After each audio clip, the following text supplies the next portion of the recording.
AP 10th class public ఎగ్జామినేషన్కి సంబంధించి results అనేవి మరికొద్ది సేపట్లో అయితే రిలీజ్ అయితే చేయబోతున్నారనమాట. సో గైస్ రెడీగా అయితే ఉండండి. ఇకపోతే చాలామంది స్టూడెంట్స్ అయితే అడుగుతున్నారు.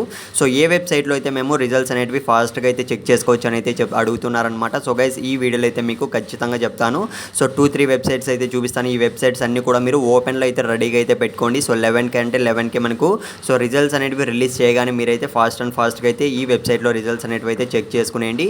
ఇకపోతే గైస్ వీడియో స్టార్ట్ చేసే ముందు సో మీరైతే 10th క్లాస్ తర్వాత సో ఏపీ ఎడ్యుకేటివ్ వెళ్ళాలనుకుంటున్నారా, పాలిసెట్ చేయాలనుకుంటున్నారా, సో ఐటీఐ చేయాలనుకుంటున్నారా, సో ఇంటర్మీడియట్ చేయాలనుకుంటున్నారా, ఒక్కసారి కింద కామెంట్ అయితే చేయండి. మన సబ్స్క్రైబర్స్ అందరినీ అడుగుతున్నా.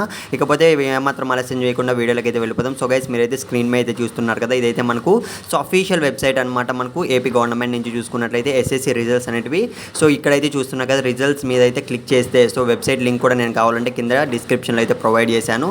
సో గైస్ ఒక్కసారి అయితే వెళ్ళి లింక్ అనేది ఓపెన్ చేసుకొని అయితే పెట్టుకోండి. సో రిజల్ట్స్ అనేవి ఈ వెబ్సైట్లో అయితే మనకు సో ఖచ్చితంగా ఫాస్ట్గా వచ్చే ఛాన్స్ అయితే ఉందన్నమాట. సో అఫీషియల్ కాబట్టి సో రిజల్ట్స్ మీద క్లిక్ చేసిన వెంటనే మనకైతే సో హాల్ టికెట్ నెంబర్ అయితే అడుగుతుంది. సో డేట్ ఆఫ్ బర్త్ అయితే అడుగుతుంది. సో మీరైతే ఎంటర్ చేసేసి రిజల్ట్స్ అనేవి అయితే చెక్ చేసుకునేయండి. సో ఇంకో వెబ్సైట్ ఏంటి అనే విషయానికి వస్తే మనకు మనబడి.com అనమాట. ఆ వెబ్సైట్ లింక్ కూడా నేను పర్టికులర్ లింక్ అయితే నేను కింద డిస్క్రిప్షన్లో ప్రొవైడ్ చేశాను. సో మనబడిలో కూడా ఖచ్చితంగా మనకు ఫాస్ట్గా వచ్చే ఛాన్స్ అయితే ఉందన్నమాట. ఈ రెండు మీరు ఖచ్చితంగా మిస్ కాకండి. సో మీరైతే ఓపెన్ చేసుకొని పెట్టుకోండి గైస్. ఆల్ ది బెస్ట్ ప్రతి ఒక్కరికి.